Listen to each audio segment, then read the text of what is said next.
We'll continue with that discussion what we have discussed last time. So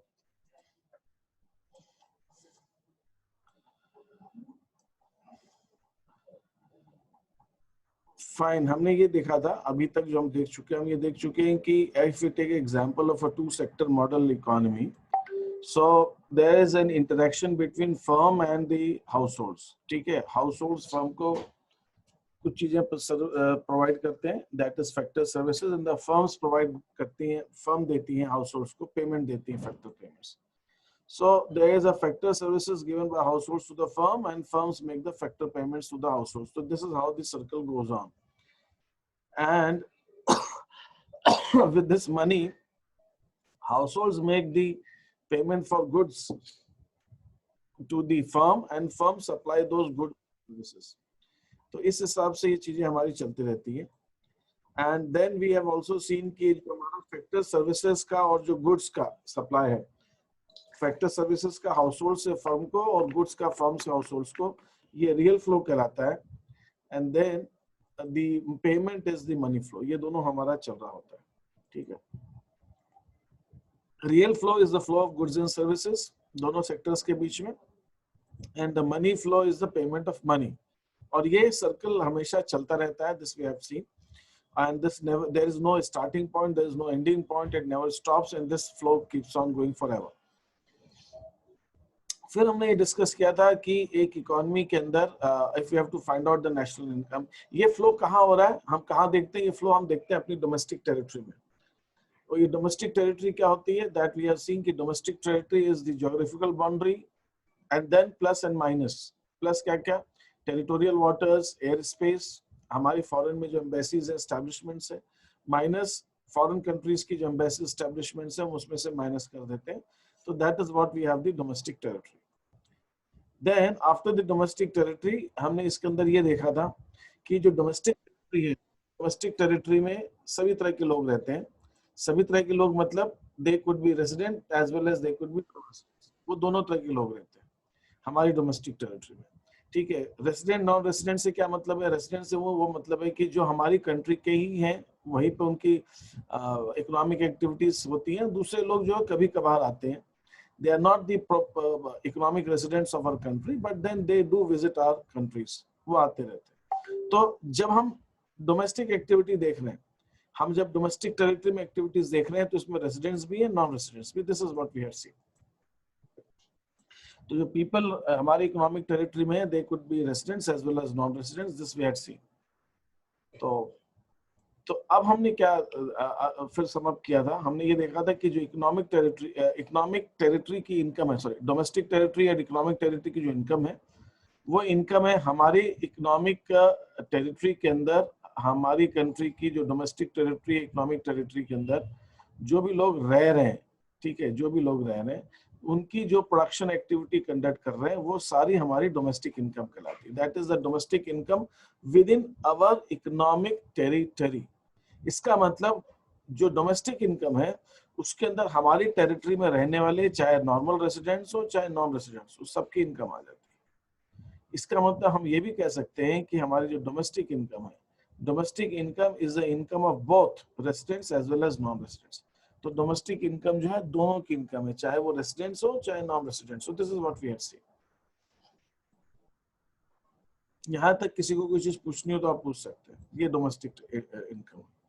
फिर तो हम अगर इसको समअप करें तो डोमेस्टिक इनकम क्या होती है, domestic income is the sum of factor income generated by all the producing units. जितनी प्रोड्यूसिंग यूनिट्स हैं उनकी, जो हमारी डोमेस्टिक टेरिटरी में रह रहे हैं उस समय, उनकी हम इनकम को डोमेस्टिक इनकम कहते हैं. ठीक है, अब फिर डोमेस्टिक इनकम का हमने क्लासिफिकेशन देखा था कि डोमेस्टिक इनकम को हम 5 कैटेगरीज में करते हैं, या 5 कंपोनेंट्स है डोमेस्टिक इनकम के. और ये 5 कंपोनेंट्स क्या क्या होते हैं, ये 5 कंपोनेंट्स होते हैं. एक है compensation of employees, rent, interest, profit, mixed income of self. तो या तो हम अलग अलग कर सके, अगर हम अपनी वो इनकम को अलग अलग कर सके, तो कहते हैं कि जो फैक्टर इनकम है, जैसे रेंट है, इंटरेस्ट है, प्रॉफिट है, इन सबको अलग अलग कर सके, तब तो वी कैटेगराइज देम. जब हम अलग नहीं कर पाते हैं, मिक्स्ड इनकम हो जाती है, that we call it as mixed income of self employed. This is what we had seen. ठीक है, now proceeding further. Rent, interest और प्रॉफिट है, इन तीनों को जब हम ऐड करते हैं, इन तीनों को जब हम ऐड करते हैं, then they are clubbed as operating surplus. तो रेंट, इंटरेस्ट और प्रॉफिट को taken together, rent plus interest plus profit taken together is termed as operating surplus. ठीक है, this is how it goes. अब हमें थोड़ा सा आगे बढ़ते हैं. यहाँ तक हम पढ़ चुके हैं, तो मैंने अभी आपको क्या क्या बताया, मैं फटाफट रिफ्रेश कर लेता हूँ, तो हम उसी कनेक्ट करेंगे आगे. पहली चीज हमने सर्कुलर फ्लो देखी थी कि एक हम टू सेक्टर अगर इकोनॉमी लेते हैं, तो टू सेक्टर इकोनॉमी के अंदर हाउस होल्ड फर्म्स दो सेक्टर होते हैं. हाउस होल्ड्स और फर्म्स के बीच में गुड्स एंड सर्विसेज का एक्सचेंज होता रहता है. हाउस होल्ड्स फैक्टर सर्विसेज देते हैं, फर्म्स फैक्टर पेमेंट्स देते हैं. हाउस होल्ड्स उस फैक्टर पेमेंट जो उनको मिलता है उससे वो गुड्स एंड सर्विसेज का पेमेंट करते हैं, और firms factor goods and services supply करते हैं. ये सब जो चीजें हो रही होती हैं, इनको हम एक डोमेस्टिक टेरिटरी में लेके चलते हैं. हम we don't take geographical country, we don't take geographical territory, हम इससे we take domestic territory. Domestic territory में हम कुछ चीजें इंक्लूड करते हैं which are not a part of geographical territory. Territorial waters, air space वगैरह हैं मोटे तौर पे. और हमारी फॉरेन कंट्रीज में जो एम्बेसीज है, कॉन्सुलेट्स है, वो हम ऐड करते हैं, और हमारे कंट्री में जो फॉरेन एम्बेसीज कॉन्सुलेट्स है उनको हम माइनस कर देते हैं. इस डोमेस्टिक टेरिटरी में रहने वाले जो लोग हैं वो हमारे रेसिडेंट्स भी हो सकते हैं और नॉन रेसिडेंट्स भी हो सकते हैं, दोनों तरह के लोग होते हैं. तो इसका मतलब क्या हुआ, domestic income is the income of all residents and non residents. और इस डोमेस्टिक इनकम के हमने कहा था मेजरली 4 कंपोनेंट्स होते हैं, लेकिन एक 5th कंपोनेंट भी होता है जो मिक्स्ड इनकम होती है. तो डोमेस्टिक इनकम के मेजरली हमारे पास 5 कंपोनेंट्स हैं, rent, interest, profit and mixed income of rent, interest, profit, composition of employees and mixed income of self employed. तो ये हमारी डोमेस्टिक इनकम हो गई. अब क्या होता है, अब हमें डोमेस्टिक इनकम से, अब हमें एक स्टेप आगे चलना है. डोमेस्टिक इनकम से हमें नेशनल इनकम निकालनी है. डोमेस्टिक इनकम, देखिए क्या होता है, नेशनल इनकम जब हम निकालते हैं किसी कंट्री का, तो हम अलग अलग एग्रीगेट्स निकालते हैं. डोमेस्टिक इनकम माने हमारी डोमेस्टिक टेरिटरी में रहने वाली लोगों की इनकम, जिसके अंदर रेसिडेंट्स नॉन रेसिडेंट्स आ गए. अब हम नेशनल इनकम निकालते हैं. अब नेशनल इनकम क्या होता है, नेशनल इनकम जब हम निकालते हैं तो इसके अंदर हम डोमेस्टिक इनकम में हम कुछ चीजें ऐड करते हैं, कुछ चीजें सब्ट्रैक्ट करते हैं. क्या क्या ऐड और क्या क्या सब्ट्रैक्ट करते हैं, हम सब्ट्रैक्ट करते हैं income of non residents in our domestic territory. हमारी डोमेस्टिक टेरिटरी में जो नॉन रेसिडेंट्स की इनकम हमने जोड़ी हुई है डोमेस्टिक इनकम के अंदर, वो हम माइनस कर देते हैं. हमारी टेरिटरी के अंदर जो नॉन रेसिडेंट्स रह रहे हैं, जिनकी इनकम डोमेस्टिक इनकम में इंक्लूडेड है, उसको हम माइनस कर देते हैं. और हम हमारे कंट्री के जो रेसिडेंट्स हैं वो किसी दूसरी टेरिटरी से जो इनकम ला रहे हैं, हमारी टेरिटरी से तो उनको इनकम हो ही रही है थोड़ी बहुत या नहीं भी हो रही है, लेकिन जो दूसरी टेरिटरी से इनकम ला रहे हैं वो हम इसमें ऐड कर देते हैं. तो अब हमको जो इनकम बचती है that is called as national income. तो मैं एक तरह से ये कह सकता हूं कि नेशनल इनकम कुछ नहीं है, नेशनल इनकम सिर्फ और सिर्फ हमारे रेजिडेंट्स की इनकम है, चाहे वो हमारी टेरिटरी से हो रही हो चाहे किसी और टेरिटरी से हो रही हो. इसमें किसी को कोई डाउट आ रहा है, कोई प्रॉब्लम आ रही है तो मेरे से पूछ लीजिए. पहली बात, डोमेस्टिक इनकम जो है,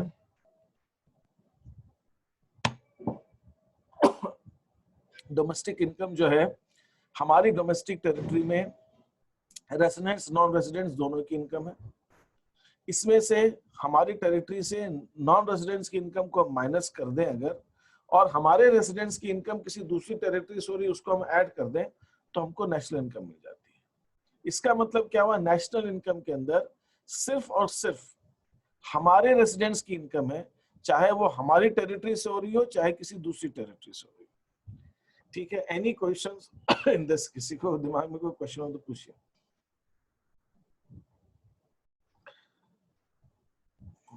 So I move further in this.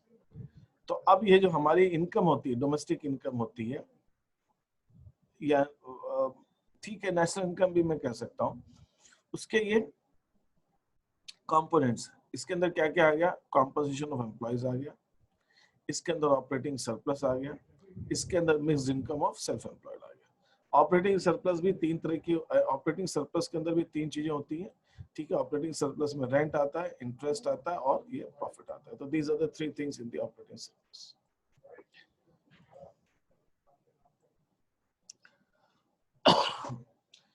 तो अब हमने क्या देखा है कि जो डोमेस्टिक इनकम है, डोमेस्टिक इनकम के अंदर मेजरली 3 तरह की इनकम्स है। एक इनकम है हमारी, मेजरली 3 तरह की इनकम्स है। One is the operating surplus of residents and non residents, दोनों की है ऑपरेटिंग सरप्लस, मतलब rent, interest, profit, compensation of employees of residents as well as non residents, and then mixed income of residents as well as non residents. इन तीनों को जब हम mix करते हैं we get the domestic income. अब हम इस डोमेस्टिक इनकम में से, जिसके अंदर सीओई है रेसिडेंट नॉन रेसिडेंट्स की, ऑपरेटिंग सरप्लस है रेसिडेंट नॉन रेसिडेंट्स की, mixed income of self employed है रेसिडेंट नॉन रेसिडेंट्स की, इसमें से अगर हम माइनस कर दें, ध्यान दीजिएगा, है ना, नॉन रेसिडेंट्स की इनकम को हम माइनस कर देते हैं। नॉन रेसिडेंट्स को हम, उनकी इनकम क्या क्या हो सकती है, composition of employees, operating surplus and mixed income of self employed. फिर हम इसमें ऐड कर देते हैं, क्या क्या चीज हम इसमें ऐड कर देंगे, income of non residents, income of residents from other territories.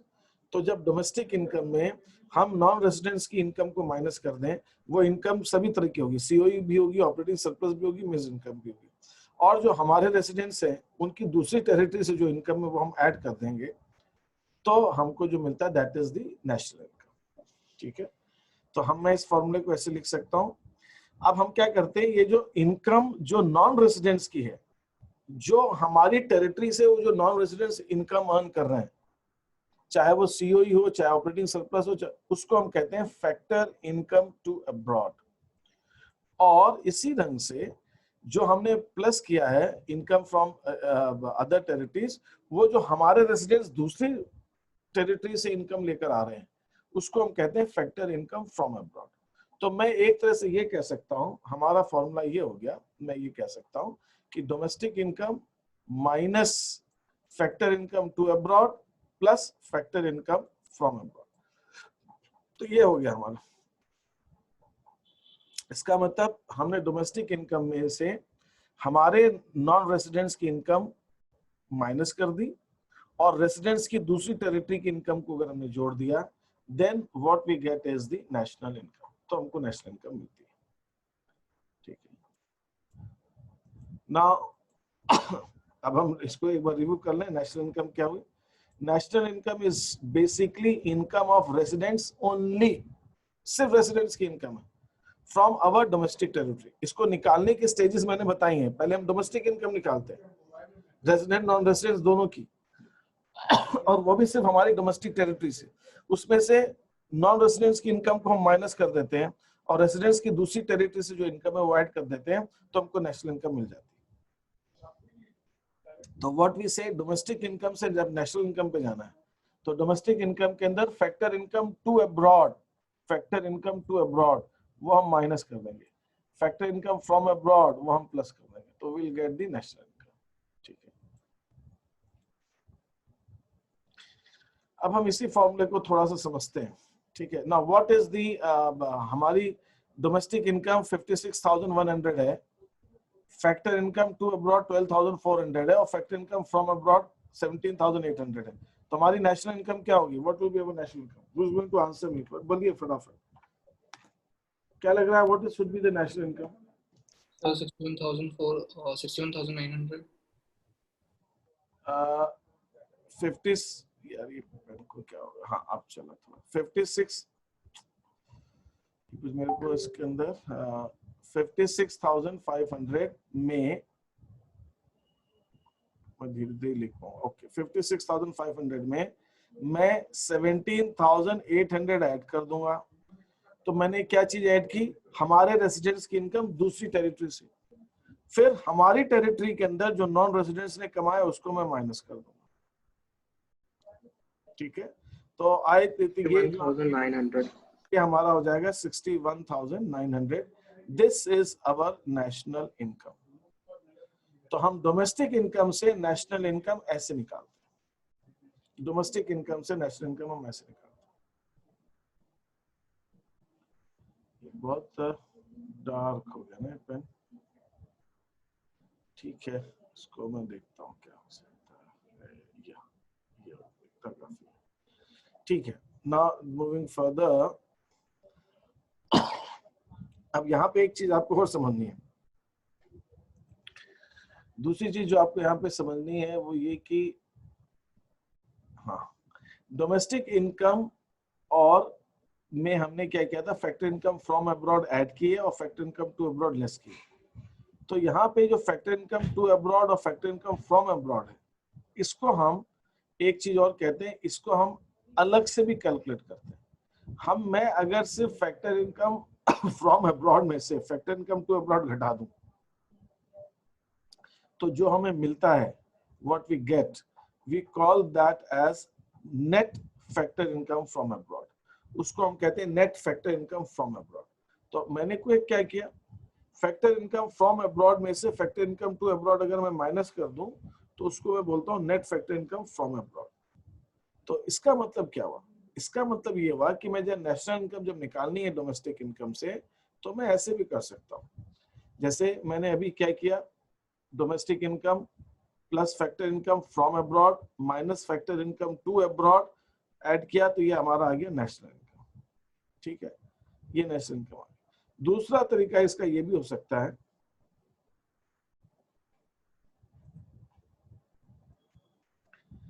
Domestic income में मैं सिर्फ net factor income from abroad add कर दूं। नेट फैक्टर इनकम कैसे आई थी, factor income from abroad minus factor income to abroad, तो ये हो गई नेट फैक्टर इनकम। तो डोमेस्टिक इनकम में net factor income from abroad add कर दिया, तो भी मेरी नेशनल इनकम आ जाएगी।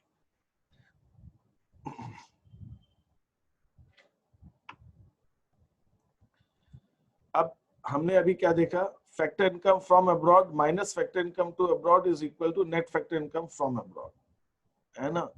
इसको मैं ऐसे भी कहूंगा कि डोमेस्टिक इनकम के अंदर अगर मैं net factor income from abroad add कर दूं, तो I will get national income.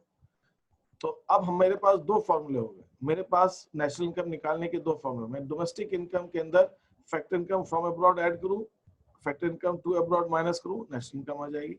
या मैं इन दोनों का डिफरेंस निकाल लूं और मैं डोमेस्टिक इनकम में एन फीफा ऐड कर दूं, तो भी मुझे नेशनल इनकम आ जाएगी।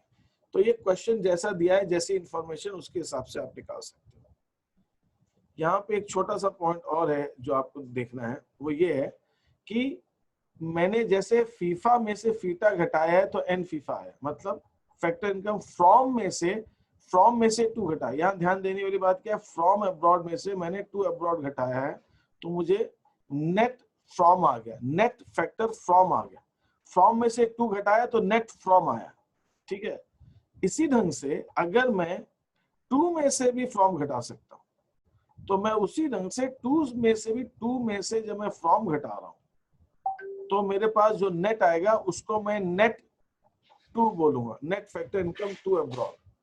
तो अगर मैं फ्रॉम में से टू, ये देखिए एक दो जगह और आएगा ऐसा कॉन्सेप्ट, आप ध्यान दीजिए।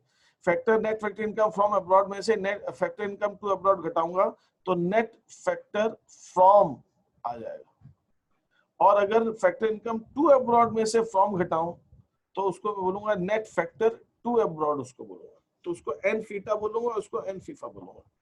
मैं दोनों निकाल सकता हूँ, है ना, ऐसा नहीं कि वन फीफा ही होगा, एन फीटा भी हो सकता है। तो अगर हमारा क्वेश्चन यही वाला क्वेश्चन दोबारा मैं ले रहा हूँ, अगर यही क्वेश्चन है, तो इसको मैं एक ढंग से ऐसे सॉल्व कर सकता हूँ। डोमेस्टिक इनकम, इसी क्वेश्चन को ऐसा भी पूछा जा सकता है, domestic income 56,500, net factor income from abroad is 5,400। या इस क्वेश्चन को ऐसे भी पूछा जा सकता है, domestic income is 56,500 and net factor income to abroad is minus 5,400। Net factor income to abroad is minus 5,400। ये माइनस 5,400 का मतलब ये हुआ कि from is more than to, FIFA is more than FITA. अगर हमारा factor income from abroad factor income to abroad से ज्यादा है, तो मेरे को जो है एन फीटा जो है वो माइनस में आएगा, क्योंकि टू में से मैं जब फ्रॉम घटा रहा हूं, तो नेट फीटा आ रहा है, और नेट फीटा के अंदर वो माइनस की फिगर होगी। तो मेरा ये कहने का मतलब है कि आप ये देखिए कि ये जो क्वेश्चन है, सेम क्वेश्चन, इसी क्वेश्चन को दो ढंग से पूछा जा सकता है. You can be asked to domestic income and factor income to and factor income from, या कहा जा सकता है domestic income and net factor income from, या कहा जा सकता है domestic income net factor income to. Same thing, only difference would be factor income from abroad अगर प्लस में है तो उसी क्वेश्चन को जब हम टू कर देंगे तो ये factor income to abroad minus में हो जाएगा.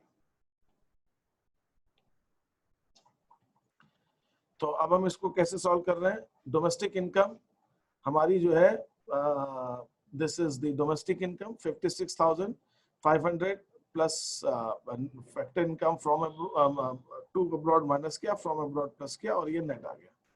दूसरे ढंग से अगर हमारा क्वेश्चन दिया है domestic income 56,500, factor income, net factor income from abroad 5,400, then the domestic national income would be 61,900. मतलब domestic income plus net factor income from abroad.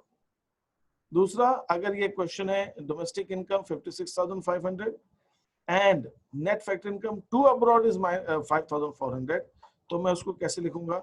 56,500 minus plus हो जाएगा. तो मुझे एन फीफा है, अगर एन फीफा है तो डोमेस्टिक इनकम के अंदर उसको मुझे प्लस करना है, और अगर एन फीटा है तो डोमेस्टिक इनकम के अंदर मुझे एन फीटा को माइनस करना है. एन फीटा को माइनस करना है. तो एन फीटा को जब मैं माइनस करूंगा ठीक है, तो एन फीटा को माइनस करूंगा तो एन फीटा माइनस और माइनस, ये दोनों माइनस माइनस करके ये प्लस हो जाएगा. Is that okay? यहाँ पर किसी को कोई क्वेश्चन हो तो पूछ लीजिए आप. इस टाइप की जब भी सिचुएशन आएगी तो आपको इस ढंग से इनको सॉल्व करना है. Any questions here? No, sir. Okay.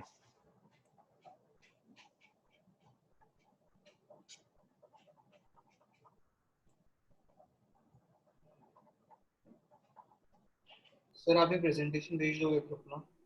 मैंने आप ही प्रेजेंटेशन भेज दोगे ग्रुप ना? अच्छा ठीक है.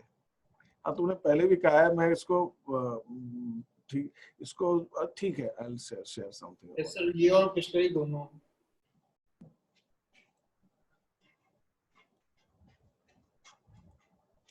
तो you want in this form कि उसको पढ़ने के लिए तुमको चाहिए? It can be in the form of PDF as well.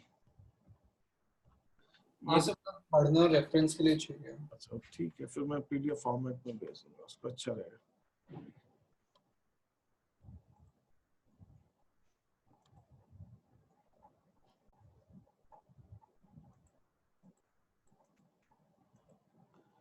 Okay, so moving further with that,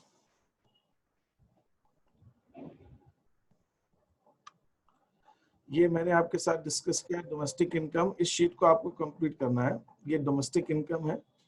domestic income का यहाँ मैंने मीनिंग दिया, ये आपको मैंने पहले बताया हुआ है. ठीक है, ये sheet I have shown this to you.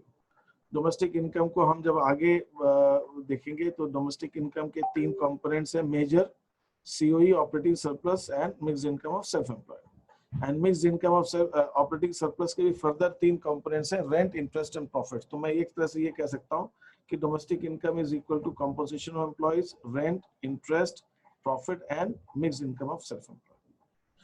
ठीक है, देन यहाँ पे मैंने राइट साइड में ये पूरा एक समरी दी है, moving from domestic income to national income.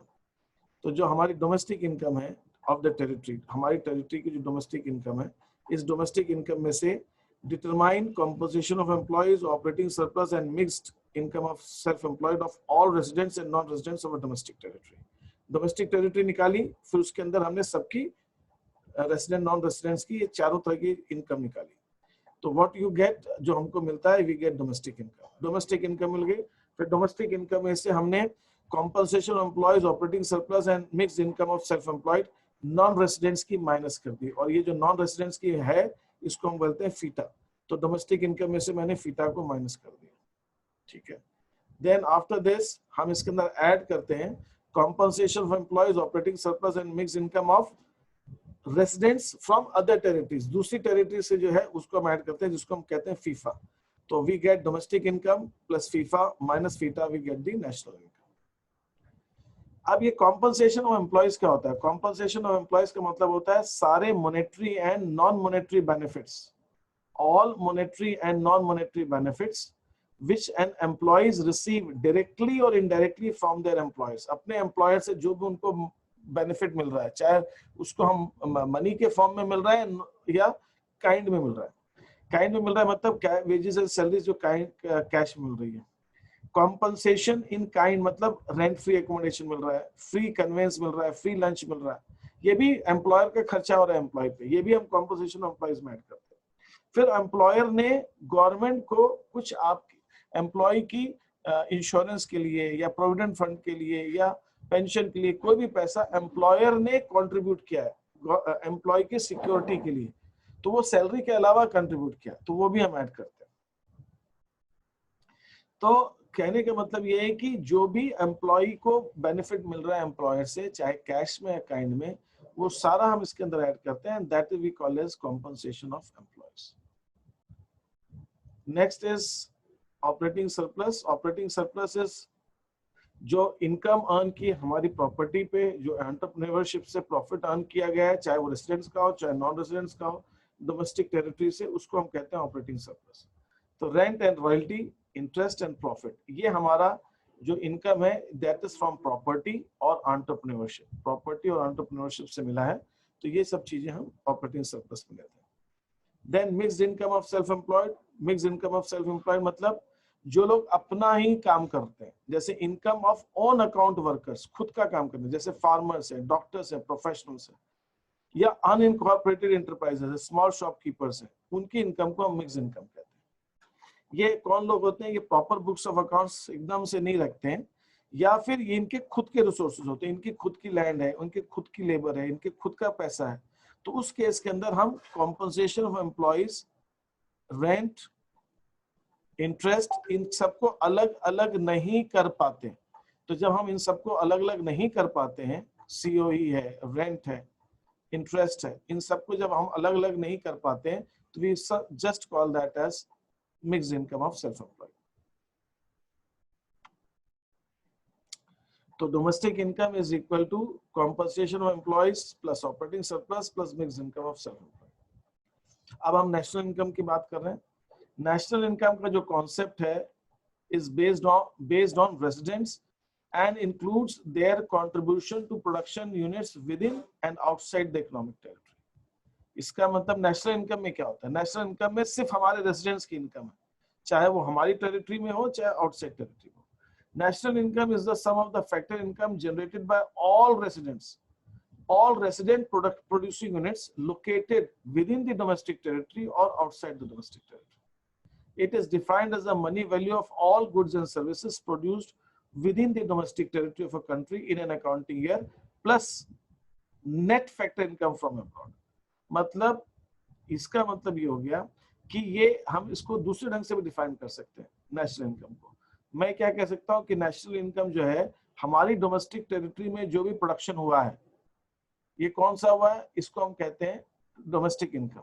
इसके अंदर अगर net factor income from abroad हम ऐड कर दें तो नेशनल इनकम हो जाएगा। तो नेशनल इनकम को हम आगे अगर बढ़े, is derived from the domestic income by following adjustment: domestic income plus residents contribution to production units outside the domestic territory minus non-residents contribution to production units production inside the domestic territory. The contribution of residents outside the economic territory is called as factor income received from abroad, and the residents contribution inside the economic territory, नहीं ये गलत है, यहाँ पे होना चाहिए था the contribution of residents from outside the economic territory is factor income from abroad, and the non-residents contribution inside the economic territory is called the income factor income to abroad. इसको मैं ठीक कर दूँगा। Domestic national product is equal to domestic product plus factor income received from abroad minus factor income paid to abroad. तो हमारा formula क्या हो गया? Factor income from abroad, net factor income from abroad. Net factor income from abroad का मतलब ये हो गया कि factor income received from abroad minus factor income paid to abroad. Factor income to abroad का मतलब हो गया factor income paid to abroad minus factor income received from abroad.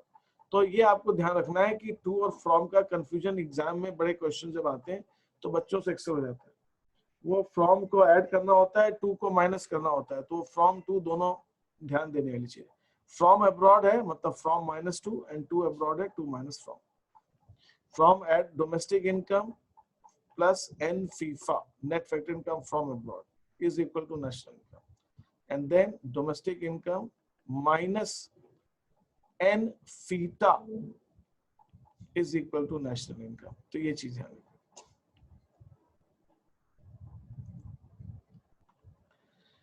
National income is equal to domestic income plus factor income from abroad minus factor income to abroad. Factor income from abroad and FIFA क्या होता है? Factor income from abroad minus factor income to abroad.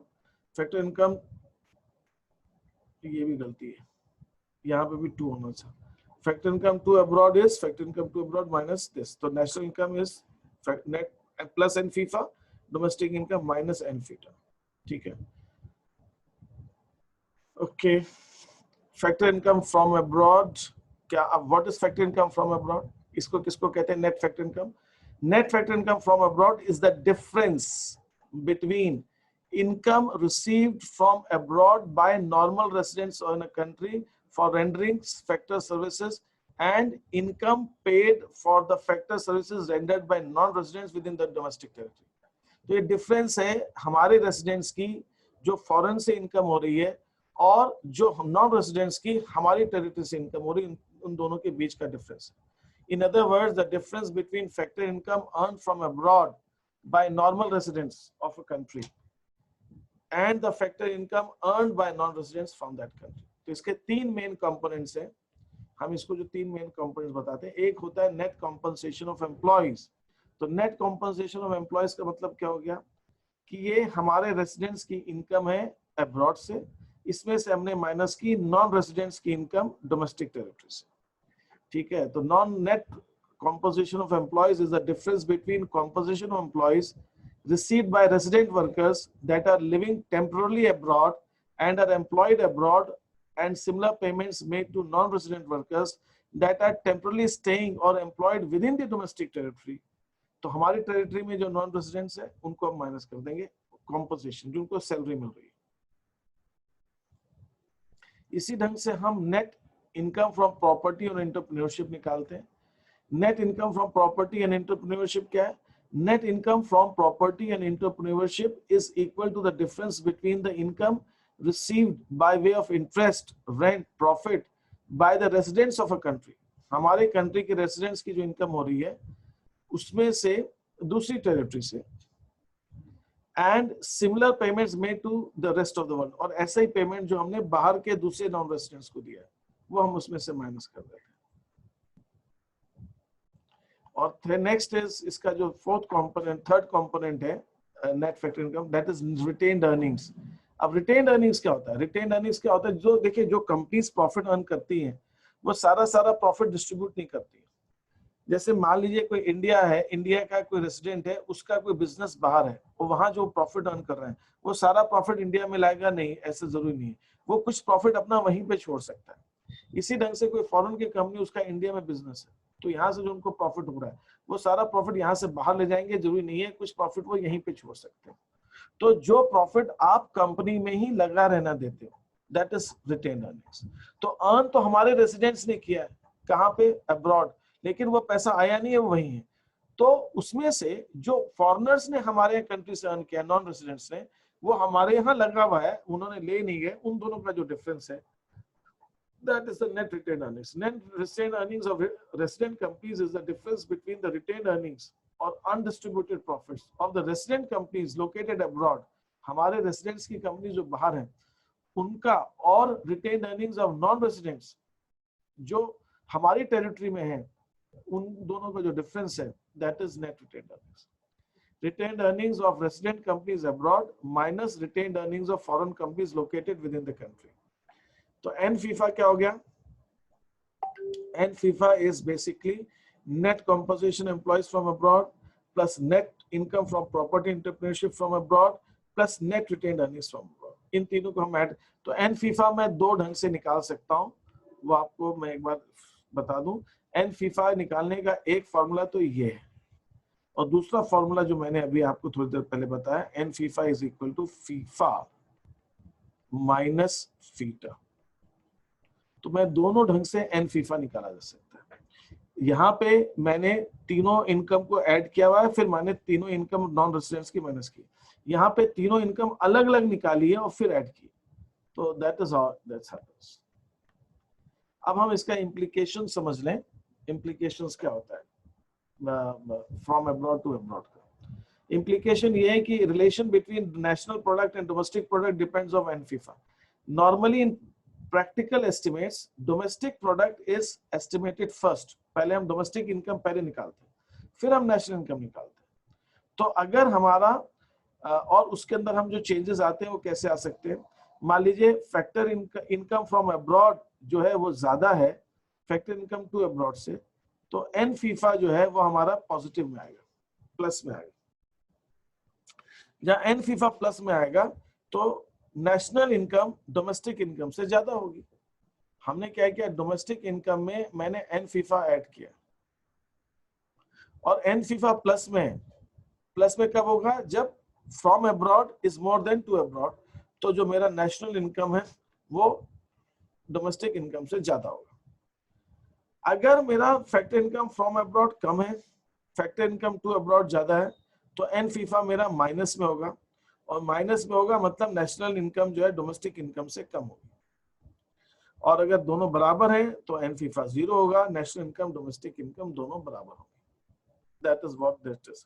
तो अगर आपसे कोई पूछा जाए कि what could be the reason why national income is more than domestic income, the reason is N FIFA is positive, that means factor income from abroad is more than the factor income to abroad. हमारी country के अंदर जो है थोड़ा सा बहुत ज्यादा difference नहीं है, लेकिन हमारी कंट्री के अंदर जो है वो एन फीफा जो है निगेटिव रहता है। ठीक है, तो हमारी डोमेस्टिक इनकम ज्यादा आती है नेशनल इनकम से। फिर अब हम ये क्वेश्चन है, ये क्वेश्चंस आपको करने हैं। ठीक है, you will be sending me this questions, ये करके आप मुझे भेजेंगे this questions.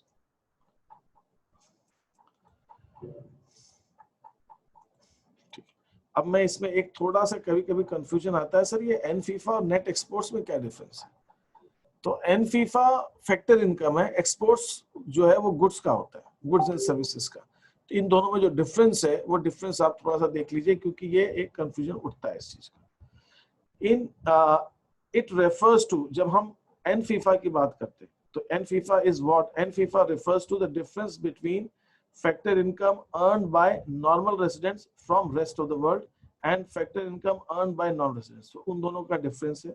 And net exports क्या है? Net exports is the difference between export and imports of goods and services. एक बात। दूसरा difference क्या है? Net factor income from abroad में हमने क्या फॉर्मूला उसका? factor income from minus factor income to, ठीक है, या factor income from abroad earned by normal residents और नॉन रेसिडेंट्स की इनकम माइनस करें। नेट एक्सपोर्ट्स हम निकालते हैं एक्सपोर्ट्स माइनस इंपोर्ट्स। ये हमारा नेशनल इनकम का हिस्सा है एन फीफा। एन फीफा हम जब डोमेस्टिक इनकम से नेशनल इनकम निकालते हैं तो हम एन फीफा को देखते हैं, और नेट एक्सपोर्ट्स हम डोमेस्टिक इनकम के लिए कंसिडर करते हैं। अभी हम domestic income export method expenditure method income method जब पढ़ेंगे तब हम देखेंगे कि नेट एक्सपोर्ट्स हमको वहां पे काम आएगा डोमेस्टिक इनकम निकालने में। तो वी यूज दिस डेटा। अगर क्वेश्चन में नेट एक्सपोर्ट्स भी दिया है, फैक्टर इनकम फ्रॉम अब्रॉड दिया, तो डोमेस्टिक इनकम का आप यूज करेंगे, नेट एक्सपोर्ट्स का आप यूज करेंगे डोमेस्टिक इनकम निकालने में, और एन फीफा का आप यूज करेंगे नेशनल इनकम निकालने में। एन फीफा के मेन कंपोनेंट्स क्या हैं? Net composition of employees, net income from property entrepreneurship, net retained earnings. और इसके कंपोनेंट्स है export and import of goods and services and export and import of non-factor services. Non-factor services मतलब जो factors of production नहीं है, ये they are not to be used in production. हमने हमारे यहाँ के डॉक्टर ने कोई एक फॉरेन पेशेंट को ट्रीट किया, ठीक है, तो वो सर्विसेज बेच रहा है अपनी। कोई यहाँ से जाके इंजीनियर वहां, वो मतलब services, when we sell the services, that is there. Income which is not included in national product and income which is included in national product. जैसे अगर मान लीजिए हम क्या चीज में profit earn by foreign company in India, profit जो foreign company ने इंडिया में अर्न किया, तो ये चूंकि फॉरेन कंपनी है तो ये नॉन रेसिडेंट है, तो ये डोमेस्टिक इनकम में आएगा। लेकिन जब डोमेस्टिक इनकम से हम नेशनल इनकम निकाल रहे होंगे तो फॉरेन कंपनी की इनकम को, प्रॉफिट को हम माइनस कर देते हैं। तो नेशनल डोमेस्टिक इनकम में तो आती है, ये नेशनल इनकम में नहीं आएगी। और जो हमारे इंडियन कंपनी है उसने यूएसए से कुछ प्रॉफिट अर्न किया, तो वो हमारी डोमेस्टिक इनकम में नहीं आएगी। लेकिन जब नेशनल इनकम निकालेंगे तो फैक्टर इनकम फ्रॉम अब्रॉड करके उसके अंदर हम ऐड कर देंगे। तो इस ढंग से जो एक फॉरेन कंपनी की इनकम है हमारे कंट्री से, वो नेशनल इनकम का हिस्सा नहीं है, और हमारी इंडियन कंपनी की जो इनकम है फॉरेन से, वो हमारी नेशनल इनकम का हिस्सा है। फॉरेन एक फॉरेन बैंक है, उसने कुछ प्रॉफिट अर्न किया है, एक फॉरेन बैंक ने कुछ प्रॉफिट अर्न किया है, उसके इंडिया में ब्रांच है, तो वो नेशनल इनकम में नहीं आएगा। लेकिन हमारी स्टेट बैंक ऑफ इंडिया है जिसने लंदन में ब्रांच है, वहां से प्रॉफिट लाया, तो वो नेशनल इनकम में आएगा। Salaries to the residents of England working in the Indian embassy in England, जो इंग्लैंड के अंदर इंडिया की एम्बेसी है उसके अंदर एक इंग्लैंड का पर्सन काम करता है, तो वो हमारी डोमेस्टिक टेरिटरी में काम कर रहा है, तो उसकी इनकम डोमेस्टिक इनकम में तो इंक्लूड होगी, लेकिन जब नेशनल इनकम निकालेंगे तो उसमें से वो माइनस हो जाएगी। इसी ढंग से कोई इंडियन रेसिडेंट है, इंडिया के रहने वाला है, वो पाकिस्तान एम्बेसी में काम करता है इंडिया में, तो वो फैक्टर इनकम फ्रॉम अब्रॉड मानी जाएगी और वो हम नेशनल इनकम में इंक्लूड करेंगे। Profit earn by MNC of USA in India, एक फॉरेन मल्टीनेशनल कंपनी है यूएसए की, वो इंडिया में काम कर रही है, वो प्रॉफिट अर्न कर रही है, तो वो मल्टीनेशनल कंपनी है, हमारी कंपनी के तो डोमेस्टिक इनकम में आएगा लेकिन नेशनल इनकम में नहीं आएगा। और इसी ढंग से एक एम्बेसी ऑफ रशिया ने इंडिया में कोई जगह किराए पे ले रखी है और वो रेंट पे करती है इंडियन किसी रेसिडेंट को, तो वो हमारी जो इंडियन रेसिडेंट को इनकम अर्न करती है, वो उसको हम मानेंगे वो फैक्टर इनकम फ्रॉम अब्रॉड है, तो उसको हम नेशनल इनकम में इंक्लूड करेंगे, डोमेस्टिक इनकम में इंक्लूड नहीं करेंगे। तो same way rent received by a foreigner, एक फॉरेनर को रेंट मिल रहा है किसी from his building in India, India में उसकी कोई बिल्डिंग, तो वो चीज हमारा फैक्टर इनकम नेशनल इनकम में नहीं आएगा। और हमारी किसी रेसिडेंट को बाहर से मिल रहा है तो हम नेशनल इनकम में उसको इंक्लूड करेंगे। इसके ऊपर मैं कुछ और एग्जांपल दूंगा, इसको आप पढ़ेंगे और इसमें कोई डाउट होगा तो आप मुझसे पूछेंगे। तो now these questions I am sending it to you, ये क्वेश्चंस आपको कंप्लीट करके, छोटे छोटे क्वेश्चंस है, ये आपको मुझे भेजने हैं। इसके अंदर जीडीपी ओके, अच्छा ठीक है। अब यहाँ पे एक चीज आपको मैं क्लियर कर देता हूँ, यहाँ पे मैंने जैसे पूछा है gross domestic product at market price, GDP eight market price, इसके अंदर अगर मैं एन फीफा ऐड कर देता हूँ तो ये हो जाएगा GNP eight market price, gross national, domestic से वो नेशनल हो जाएगा। तो एन फीफा का काम हमारा डोमेस्टिक से नेशनल का ही है, तो इसके अंदर और चीज कुछ चेंज नहीं है, ग्रॉस ग्रॉस ही है, नेट नेशनल और डोमेस्टिक इनमें चेंज आएगा। तो ये सारे क्वेश्चंस आपको मुझे करके भेजने हैं। किसी के दिमाग में कोई क्वेश्चन आ रहा हो, कोई कुछ पूछना चाह रहा हो तो पूछ लीजिए। इसके अंदर मुझे ये क्वेश्चन चाहिए आपसे, ठीक है, और ये क्वेश्चन मुझे कल ही चाहिए मैक्सिमम, ज्यादा टाइम नहीं है, ये क्वेश्चन आप मुझे कल ही भेजेंगे, छोटे छोटे क्वेश्चन हैं, they are very small and just for practice, इसके बड़े क्वेश्चन तो अभी आने हैं आपके। एंड देन सिमिलरली इधर आता हूं तो ये लास्ट के क्वेश्चंस, ठीक है, these small questions आप मुझे फटाक से करके भेज देंगे। Now any query, any question that you have in mind, आपको किसी को कुछ पूछना है तो पूछिए मेरे से। No sir, question solve करने के बाद चाहिए तो बता दो। No queries, nothing like that. No sir. मैं भेज रहा हूँ शीट, इसको आप सॉल्व करके मुझे भेजिए, ठीक है। Any other question?